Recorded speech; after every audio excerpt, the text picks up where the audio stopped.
The loser absorbed the power of god and demon at once, and awakened as the strongest being with 999,999 forbidden abilities.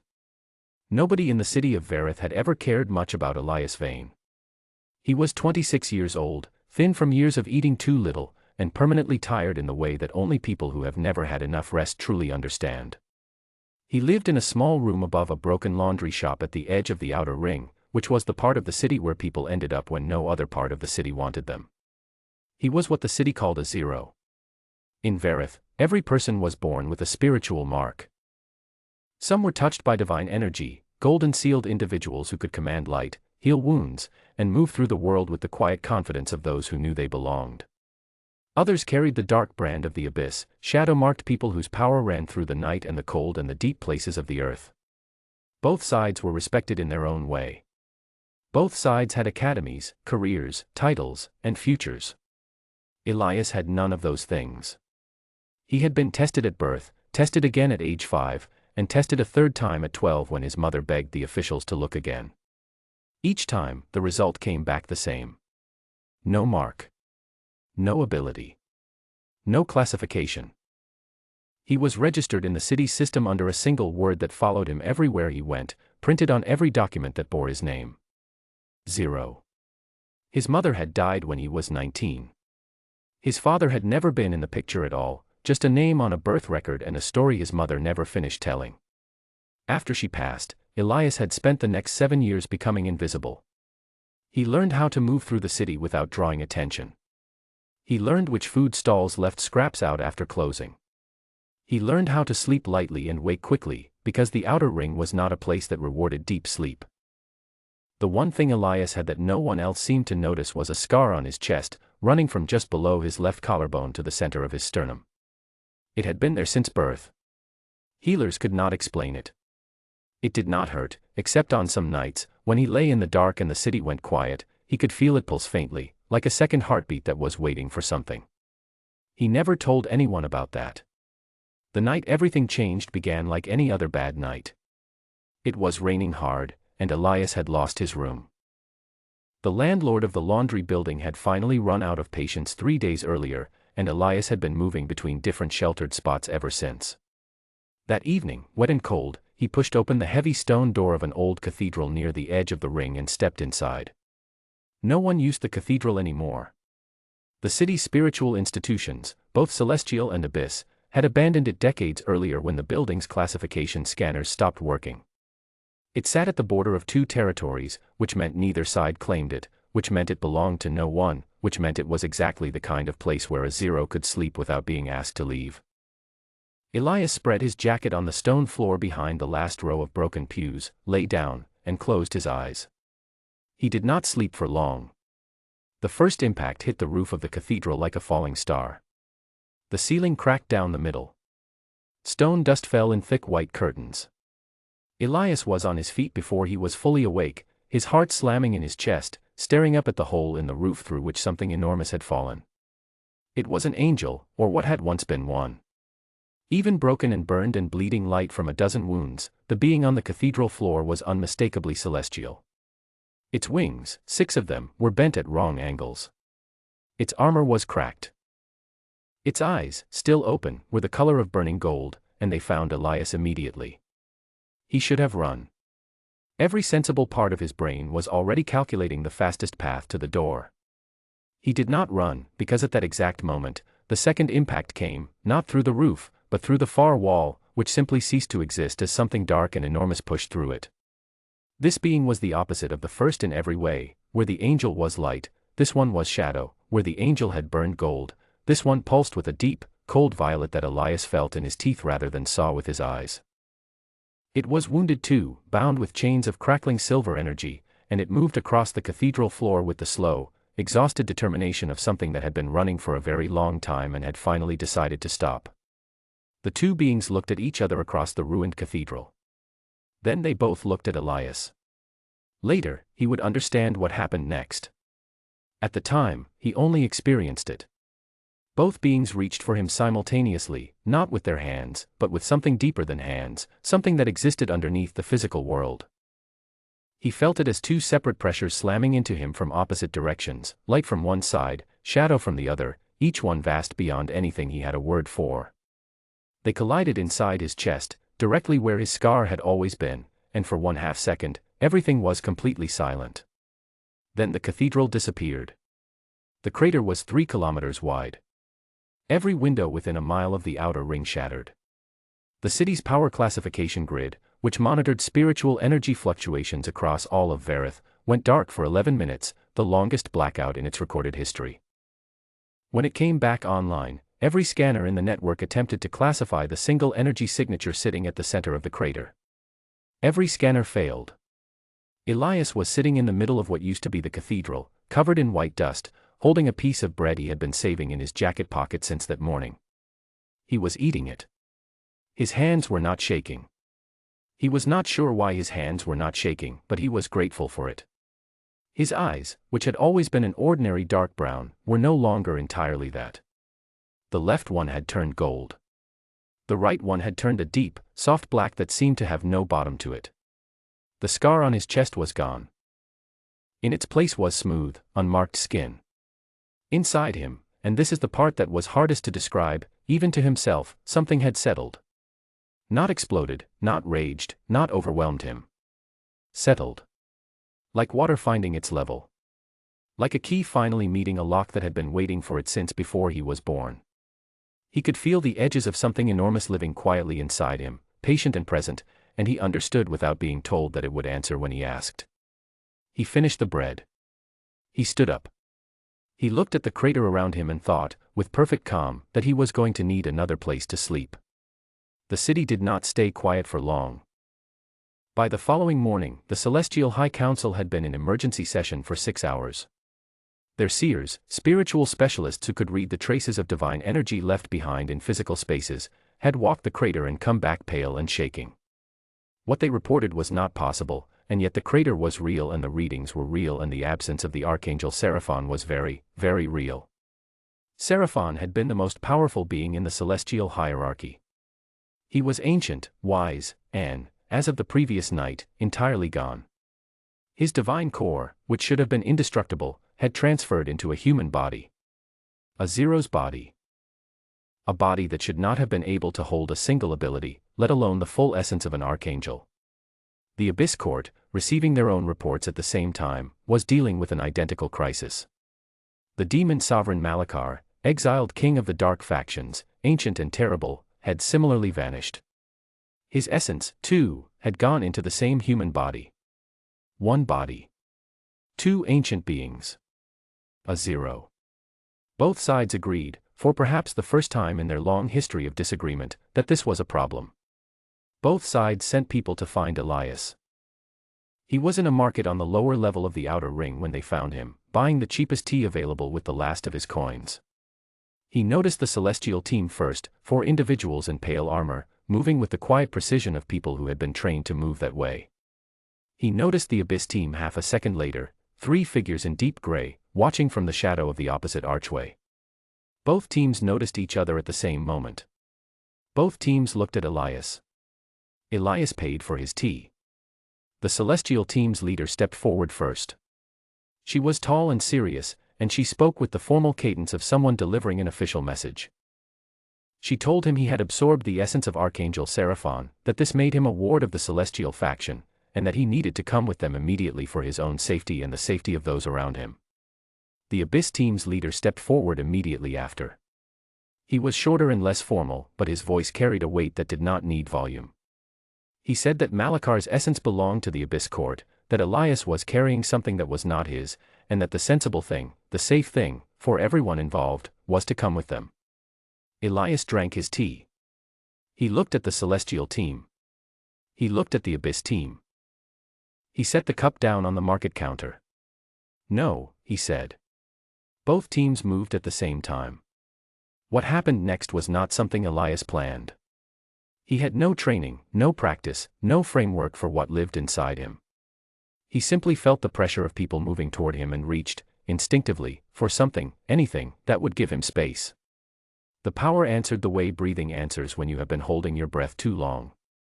Something shifted around him, and the 7 people converging on him from 2 sides simply stopped. Not physically, they were still moving, their feet still in motion, but the space between them and Elias stretched, gently and impossibly, until they were farther away than the market was wide. He had not moved. They had not moved. The distance between them had simply become larger. He had not known he could do that. He filed it away and walked calmly out of the market. He spent the night in an empty building near the eastern edge of the ring, sitting against a wall with his knees pulled to his chest, and he thought. He thought about the archangel he had seen in the cathedral, the 6 broken wings, the gold eyes that had found him across the dark. He thought about the other being, the shadowed one, moving with exhausted purpose. He thought about his mother, who had prayed every night, not to one side or the other, but to both, her palms open, her voice quiet, as if she were speaking to 2 friends who had not met yet. He thought about his scar. He thought about the way it had pulsed in the dark for 26 years, patient and waiting. And slowly, sitting in that empty building, he began to understand. He was not an accident. His mother's prayers, her quiet devotion to both the light and the dark, had created in him something that the world's classification system had no category for, not a failure, but a bridge. Not empty, but open. Not a zero, but a vessel built specifically to hold what no one else could hold without being destroyed by it. The archangel Seraphon had known.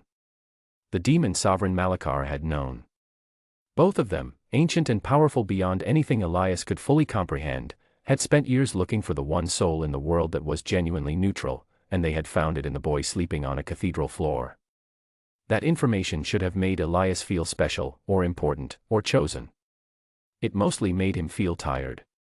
He had been used as a solution to a problem he had not been asked about. That was familiar. That was, in fact, the story of his entire life. But then he thought about Malachar's final memory, a fragment of it had drifted to him like a leaf on water while he slept. The demon sovereign, ancient and enormous, had been tired too. Not of power, but of what power had built, a world split in 2, where everyone was sorted and ranked and placed and held in their category until they died. Malachar had sent his essence into Elias not to win, but to end something. He had chosen a 0, the most dismissed person in the most dismissed part of the city, to carry everything, because he suspected that a person who had been dismissed by the system might be the only one with a reason to dismantle it. Elias sat with that for a long time. Then he stood up, straightened his jacket, and decided what he was going to do. He walked into the Celestial High Council's central tower the next afternoon through the front door. He did not sneak. He did not disguise himself. He walked up to the security desk and told the officer on duty that he would like to speak with whoever was in charge. The officer reached for the containment system, a network of energy barriers designed to stop even celestial rank individuals in their tracks.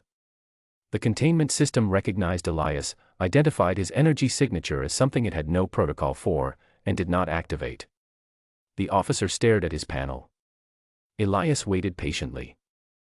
Eventually, he was shown inside. The High Council chamber held 9 members, all of them old, all of them powerful, all of them looking at the young men in front of them with a mix of fear and calculation. Representatives from the Abyss Court had been brought in under a temporary agreement, because both sides understood that what happened next would affect both of them equally. The room was very full and very quiet. Elias stood in the center of all of it and spoke plainly. He told them that he understood what he was carrying. He told them he did not plan to use it the way they were afraid he would. He was not going to build an empire or declare himself above them or reshape the world in the image of either the light or the dark. He had no interest in ruling anything. He had spent his whole life being ruled by a system that had decided he was worthless before he was old enough to know what worthless meant, and the last thing he wanted to do was build another version of that system with himself at the top. He told them he was going to change things. Not by force. Not by threats. He was going to start, specifically, with the classification system, with the practice of sorting children at birth and placing them in categories that followed them for the rest of their lives. He was going to work with whoever was willing to work with him, and he already knew there were people inside both factions who had been quietly unhappy with the system for years. He told them that the 999,999 abilities he now carried were not a weapon. They were, in his view, a tool, and he intended to use the smallest, most precise number of them necessary to get the work done. He had no desire to demonstrate what he was capable of. He did not need to. Everyone in that room already knew. Then he stopped talking and waited. The silence lasted for nearly a full minute. Then a woman near the back of the celestial section, an archivist named Celia Voss, who had spent 15 years quietly falsifying classification records to protect children who would otherwise have been registered as zeros, raised her hand and said that she would like to help. A man from the Abyss Court's outer circle, an exile named Draven Ash, who had been building an underground support network for unregistered individuals for 2 decades, said, after a moment, that he supposed he would too. That was enough to begin. The months that followed were not easy. Changing a system that has been in place for generations never is. There were people who refused to cooperate and people who actively worked against the changes. There were weeks when it seemed like nothing was moving at all, and weeks when 3 things happened at once that nobody had planned for. Elias spent more time in meetings than he had ever spent doing anything in his entire life, and he discovered that he strongly disliked meetings, but that they were necessary, and so he attended them. He never moved out of the outer ring. He had a better room now, a real one, with working heat and a window that closed properly, but he stayed in the lower city by choice. The people there knew him as he had been, and he did not want to forget what that felt like. He wanted the memory of standing at a food stall with empty pockets to stay sharp and present, because he believed that people who forget what it felt like to have nothing tend to stop building things for people who have nothing. The 999,999 abilities stayed mostly quiet inside him. He used them when he needed to, and he needed to less often than anyone expected. The ability to stretch space had proven useful a number of additional times. He had used one that let him understand the root causes of conflicts without anyone needing to explain. That one saved considerable meeting time. He had used one that let him speak in a frequency that bypassed defensiveness and landed directly as clarity. That one, more than almost anything else, had moved things forward. He had felt the edges of some of the others, the ones that sat deep and still and enormous at the bottom of the collection, and he left those alone. He did not need them. He hoped he never would.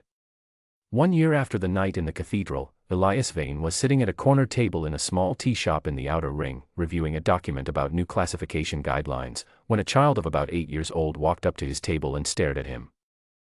She was wearing the gray jacket that outer ring children wore when they came from the unregistered housing blocks. Her eyes were sharp and unafraid. "Are you the one?" she asked. Elias looked up from his document. "That depends," he said, "on what you mean." She seemed to consider this seriously. "The one who used to be a zero," she said. "Like me." He set the document down. He looked at her properly, the way he had learned to look at people, with his full attention, not the distracted half-listening that most adults offered children. "Yes," he said. "That's me." She nodded slowly, the way children nod when they are processing something important. Then she said, "Does it get better?" He thought about the cathedral floor. He thought about the bread in his pocket. He thought about 26 years of a scar that pulsed in the dark, waiting for a moment that finally came. He thought about Malakar's tired choice, and Seraphon's long search, and his mother's open palms, and all the paperwork still sitting on the corner of his table. "Yes," he said. "It gets better. But you have to keep going until it does. That's the part nobody tells you about. You just keep going, and then one day the world catches up." The girl thought about this. Then she nodded again, turned around, and walked back out the door. Elias watched her go. Then he picked up his document and went back to work. Outside, the city of Verith moved through its afternoon. Somewhere in the middle districts, a child was being tested for classification and, for the first time in the city's history, the result was not final. Somewhere in the upper city, Celia Voss was in a meeting that was going better than expected. Somewhere in the old Abyss district, Draven Ash was opening the 3rd new community center his network had built that year. And in a tea shop at the edge of the outer ring, the men who had once been called a zero, who now carried 999,999 abilities inside him and used perhaps 12 of them on a regular basis, sat quietly with his tea and his documents and his work, and was, in the simplest and most complete sense of the word, content. He had not saved the world dramatically. He had not stood on a mountain and declared himself the strongest. He had walked into rooms and spoken honestly and listened carefully and done the slow, unglamorous work of changing one rule at a time. The power inside him had made some of that easier. But the will to do it, the decision, made in an empty building at 3 in the morning, to use what he had been given for the people who had nothing, that had come from Elias Vane himself. Nobody had given him that. He had simply always had it. The city just had not been paying attention. It was paying attention now. End.